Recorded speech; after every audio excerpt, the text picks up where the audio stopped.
500 million dollars کا آپ کو وہ قرضہ ملا اور بڑے اچھے ریٹس پہ، کنسیڈرنگ کہ ایک پرائیویٹ اینٹی نے، ایک گورنمنٹ نہیں بلکہ گورنمنٹ کی ایک انسٹیٹیوشن نے یہ قرضہ لیا، تو یہ بہت آپ کو مبارک ہو۔ دوسری میں مبارک آپ کو دینا چاہتا ہوں کہ یہ جو آپ نے جس تیزی سے ڈیمز کے اوپر پروگریس کیا، میں نے جب شروع میں لانچ کیا بادشاہ ڈیم اور پھر ممن ڈیم، تو میں 2 سال میں اتنا پروگریس واقعی نہیں سمجھ رہا تھا کہ ہوگا، اور وہ اس لیے نہیں کہ آپ کے اوپر کوئی شک تھا، بدقسمتی سے ہمارے پاکستان کی جو چیز ہمیں ایک بہت بڑی کمزوری ہے وہ امپلیمنٹیشن پہ ہے۔ ہم پروجیکٹ کر بھی دیتے ہیں، اس کی امپلیمنٹیشن بڑی سلو ہوتی ہے، اور میں ابھی بھی جو اپنی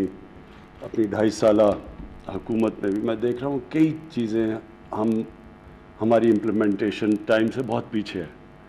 تو جو میں نے آپ کی ممن ڈیم اور بادشاہ ڈیم میں جو پروگریس دیکھا، میں اس لیے خاص طور پہ آپ کو اس چیز کی خراج تحسین پیش کرتا ہوں کہ بڑا زبردست پروگریس ہے۔ اور اس کے بعد یہ جو ہمارا پورا ڈیکیڈ آف ڈیمز، کہ 10 سال ہم وہ چیزیں کرنے جا رہے ہیں جو ہمیں 50 سال پہلے کرنی چاہیے تھی۔ مجھے افسوس سے کہنا پڑتا ہے کہ جو اس ملک کا پوٹینشل ہے، جو ایک وقت جب میں اور شوکت ترین ہم جب پاکستان میں بڑے ہو رہے تھے، تو پاکستان کا ایک بڑا مختلف سٹیٹس تھا دنیا میں۔ 68 کے اندر پاکستان کی جو اکانومی تھی ایشیا میں 4تھے نمبر پر تھی۔ سارے جتنے بھی ایشین ٹائگرز تھے یہ سب ہمارے سے بہت پیچھے تھے، اور پاکستان ایک سمجھا جاتا تھا کہ پوٹینشل، ایک بلکہ کتاب بھی نکلی تھی جس میں پاکستان کو سمجھاتا تھا ایشیا کا کیلیفورنیا بننے جا رہا ہے۔ تو ہم بڑی تیزی سے آگے جا رہے تھے، اور اس کی ایک بہت بڑی وجہ ہماری پلاننگ کمیشن تھی۔ پاکستان میں لانگ ٹرم پلاننگ ہو رہی تھی، اور تبھی بڑی جو 2 ڈیمز بنی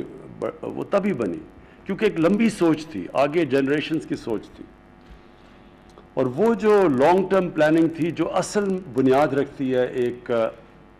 ایک عظیم قوم کی، جب تک آپ لانگ ٹرم پلاننگ کریں نا، اگر آپ الیکشن ٹو الیکشن پلاننگ کریں گے کبھی بھی قوم ترقی نہیں کر سکتی۔ لانگ ٹرم پلاننگ ہوتی ہے جو وہ اپنے بچوں پہ انویسٹ کرتے ہیں، آپ اپنے لوگوں کے اوپر ویلیو ایڈ کرتے ہیں، آپ آگے سے سوچتے ہیں کہ دنیا کس طرف جا رہی ہے، پہلے سے پلان کرتے ہیں، کیونکہ آپ کے بچے کو 5 ایک الیکشن کے اندر تو تیار نہیں ہوتے فیوچر کے لیے، آپ کو لمبی پلاننگ کرنی پڑتی ہے۔ اور وہ جو لانگ ٹرم پلاننگ تھی وہ ہر شعبے میں مسنگ تھی۔ میں وہ بات کر رہا ہوں کہ جو اب ہم پیچھے رہنا شروع ہوئے، تو وہ جو 60s میں ایک پاکستانی میں کانفیڈنس تھا، ایک ہوپ تھا، وہ آہستہ آہستہ ہم نے نیچے زیادہ دیکھا۔ اور یہ جو پچھلے 30-35 سال ہیں، یہ اس کے اندر، یعنی میں اپنا بتاتا ہوں، جب میں ہندوستان سے کرکٹ کھیل کے جب پاکستان آتا تھا 80s کے اندر بھی، تو لگتا تھا کہ ایک غریب ترین ملک سے امیر ترین ملک میں آ گئے ہیں، اتنا کانٹراسٹ تھا ہندوستان اور پاکستان میں۔ اور یہ جو 1985 کے بعد یہ ملک نیچے جانا شروع ہوا، ہندوستان بھی دیکھتے دیکھتے آگے نکل گیا ہمارے سے۔ لیکن جو سب سے حیرت انداز چیز ہے وہ یہ کہ بنگلہ دیش جب ایسٹ پاکستان علیحدہ ہوا تو یہاں ہم لوگوں سے سنتے تھے کہ جی ہمارے اوپر بوجھ پڑا ہوا ہے بہت بڑا، وہاں سائیکلون آ جاتا ہے، وہاں تباہی مچ جاتی ہے، ہم عام ڈرائنگ رومز میں سنتے تھے۔ اور جب وہ علیحدہ ہوا تو انہوں نے کہا چلیں اب پاکستان پروگریس کرے گا۔ تو ان پچھلے 30 سالوں میں بنگلہ دیش بھی آگے نکل گیا پاکستان سے، اور اس کی بہت بڑی وجہ یہ تھی کہ کوئی کسی قسم کی لانگ ٹرم پلاننگ نہیں تھی۔ اور جو ہم نے بجلی بھی بنائی، وہ بجلی بھی شارٹ ٹرم پلاننگ کے اندر، اور بدنیتی کے اوپر بھی کئی دفعہ، جس کی وجہ سے آج ہماری سب سے برے صغیر میں مہنگی بجلی ہے۔ تو وابڈا اور جنرل مزمل کو میں اس لیے آج خاص طور پہ خراج تحسین پیش کرتا ہوں کہ 10 ڈیمز بن رہی ہیں پاکستان میں انشاءاللہ اگلے 10 سال میں، اور یہ صرف یہی نہیں کہ یہ 10,000 میگا واٹ بجلی اضافی پیدا کریں گے، لیکن کلین بجلی پیدا کریں گے، صاف بجلی، انوائرمنٹلی فرینڈلی۔ پاکستان کے اس وقت ہمیں سب کو سوچنا چاہیے کہ ہمارا جو ملک ونربل ہے کلائمیٹ چینج سے، جو گلوبل وارمنگ سے پاکستان وہ 10 ملکوں میں سب سے زیادہ متاثر ہے۔ تو آج سے ہمیں اپنی آگے آنے والی نسلوں کا سوچنا چاہیے کہ ہم ان کے لیے کیا کیا قدم اٹھائیں تاکہ ان کی زندگی بہتر ہو، یہ نہ کہ ہم وہ پاکستان چھوڑ کے جائیں کہ ان کے لیے عذاب ہو پاکستان۔ تو اس کے اندر یہ کلائمیٹ چینج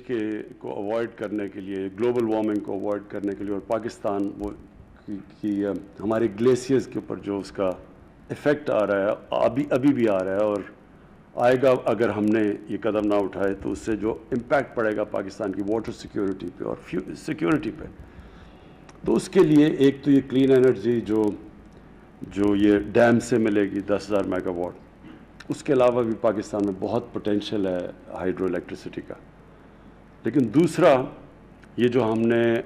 بڑا ایمبیشس ٹارگٹ ہے 10 ارب درخت لگانے کا، 1 ارب درخت ہم نے پختونخوا میں لگا دیے تھے 5 سالوں میں، پھر اب جو 2018 میں ہم نے بڑا ambitious program 10 billion tree tsunami کا کیا تھا، ابھی 1 ارب درخت پورے لگائے ہیں 2018 سے اب تک، جو کہ ابھی کمپلیٹ کیا ہم نے پچھلے دنوں میں، اور انشاءاللہ اب نرسریز کریٹ ہو گئی ہیں جس سے ہمیں اعتماد ہے کہ ہم 2023 تک ہم اس ملک میں 10 ارب درخت لگائیں گے، جو کہ بہت امپیکٹ ڈالے گا ہر طرح۔ اس کا بہت بڑا امپیکٹ پڑے گا ان علاقوں کے اندر لوگوں کی لائیولی ہوڈز پہ، اور ٹورزم پہ بہت بڑا امپیکٹ پڑے گا، ایٹماسفیئر پہ، پولوشن پہ۔ شہروں کے اندر جو درخت لگا رہے ہیں، جو شہر ہمارے پولوٹ ہو گئے، لاہور ایک کلاسک ایگزامپل ہے جو کہ بڑا سٹی آف گارڈن سمجھا جاتا تھا، اب وہاں پولوشن ڈینجر لیول سے بھی اوپر چلی گئی ہے۔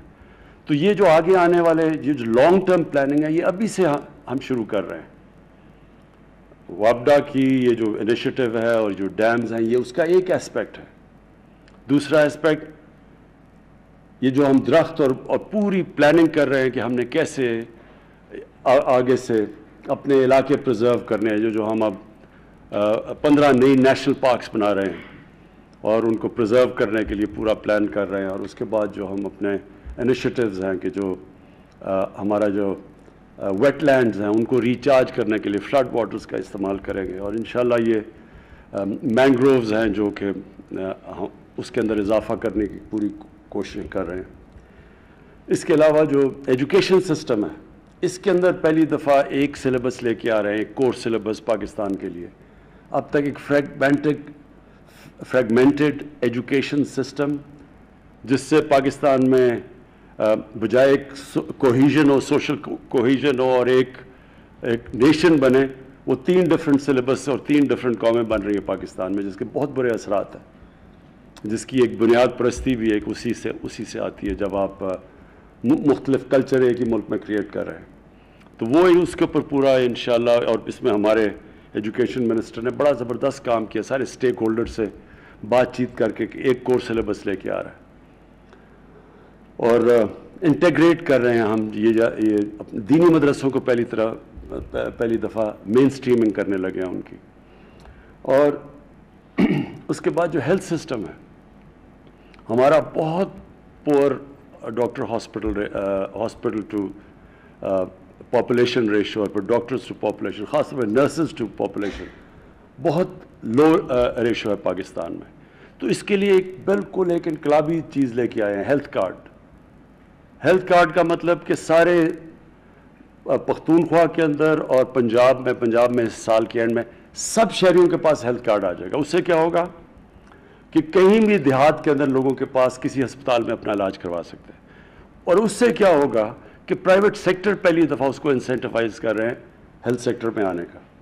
اس کا مطلب انشاءاللہ ہاسپٹلس کا جال بچ جائے گا پرائیویٹ سیکٹر کا۔ گورنمنٹ کے پاس تو کبھی بھی پیسہ نہیں اتنے زیادہ ہاسپٹلس بنانے کا۔ تو اس سے ایک پورا ایک ہیلتھ سسٹم، یہ ہیلتھ کارڈ نہیں ہے، ہیلتھ سسٹم ہے، یہ بھی فیوچر کے لیے بڑا ضروری ہے، کیونکہ پاکستان میں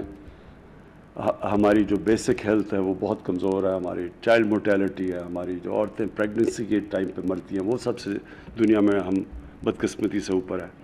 نیوٹریشن کا بہت بڑا ایشو ہے، اس کے اوپر پورا پروگرام لے کے آ رہے ہیں، اسٹنٹنگ کے اوپر۔ یہ ساری لانگ ٹرم پلاننگ میں آپ کو بتا رہا ہوں۔ اور پھر آبویسلی جو اکنامک ڈیولپمنٹ ہے، اب ویلتھ کریشن کی طرف جا رہے ہیں، کیونکہ ابھی ہم نے اپنی اکانومی تو اسٹیبلائز کر لی، لیکن ہمارے اوپر قرضے چڑھے ہوئے ہیں۔ قرضے تو تب اتریں گے جب ملک میں ویلتھ کریشن ہوگی۔ تو ویلتھ کریشن کے لیے جو چیزیں کر رہے ہیں ہم، اب کنسٹرکشن کو پوری طرح پاکستان میں 2 شہر، اس وقت لاہور میں ایک سینٹرل بزنس ڈسٹرکٹ اور جو راوی سٹی ہے، یہ بہت میگا پروجیکٹس ہیں۔ اور انشاءاللہ کراچی میں جو بنڈل آئلینڈ کا پروجیکٹ ہے وہ بھی ایک بڑا ایک نیا شہر بنانے کا۔ یہ ساری چیزیں ویلتھ کریٹ کریں گی۔ پھر جو انڈسٹری کو ہم پروموٹ کر رہے ہیں، انڈسٹریلائزیشن کی طرف جا رہے ہیں، پہلی دفعہ اتنی گروتھ ہوئی ہے لارج اسکیل انڈسٹری کے اندر۔ تو انڈسٹریلائزیشن 60s کے بعد سب سے زیادہ انسینٹیوز دے رہے ہیں انڈسٹری کو۔ اور پھر جو ایگریکلچر ہے، جو اس کی بیک بون ہے ملک کی، اس کے اندر ریکارڈ گروتھ ہوئی ہے اس بار۔ لیکن اس سے بھی ابھی ہم نے بہت آگے جانا ہے۔ سیڈ ڈیولپمنٹ کے نئی ٹیکنیکس آ گئی ہیں۔ لائف سٹاک، پاکستان میں اتنی زیادہ گائے بھینسیں ہیں، لیکن ہم سوکھا دودھ امپورٹ کرتے ہیں، کیونکہ ہم نے کبھی کوشش ہی نہیں کی ان کی جینیٹک امپروومنٹ کے اندر کہ 6 گنا زیادہ دودھ دیتی ہیں باہر کی بھینسیں گائے، تو پاکستان میں کیا ہم دگنی بھی کر دیں تو پاکستان نیٹ ایکسپورٹر ہو جائے گا۔ تو یہ ساری چیزیں انشاءاللہ اب ایک لانگ ٹرم کی طرف جا رہے ہیں، جو یہ میں جس وجہ سے آج یہاں خاص طور پہ یہ جو آپ کو خراج تحسین پیش کرنے آیا تھا، کیونکہ یہ ہے لانگ ٹرم۔ یہ جو 10 ڈیم ہیں، اگر 50 سال پہلے یہ بن چکی ہوتی، اس سے جو پاکستان میں جتنا ہمارا ابھی تک پانی ہے 14 MAF ہے، تو یہ جب یہ 10 ڈیمیں بنیں گی، اتنا ہی اور پانی اویلیبل ہو جائے گا، جس سے 1 لاکھ ایکڑ زمین ایریگیٹ ہو سکے گی مزید۔ اور اس کی ہمیں ضرورت ہے، کیونکہ ہماری آبادی بڑھ رہی ہے، ہمیں اور زیادہ پیداوار کی ضرورت ہے۔ تو اس سے 1 لاکھ ایکڑ زمین جب اس سے ایریگیٹ ہوگی، یہ جو ایکسٹرا تقریباً 12 MAF ہم ان ڈیمز کی وجہ سے پانی سیو کریں گے، تو اس سے بھی انشاءاللہ پاکستان کے اندر ایک اپنی فیوچر کو ہم پروٹیکٹ کریں گے۔ یہ ہماری فوڈ سیکیورٹی بھی ہے، نیشنل سیکیورٹی بھی ہے۔ تو ہم پھر سے آپ کو اور آپ کی ٹیم کو خراج تحسین پیش کرتے ہیں۔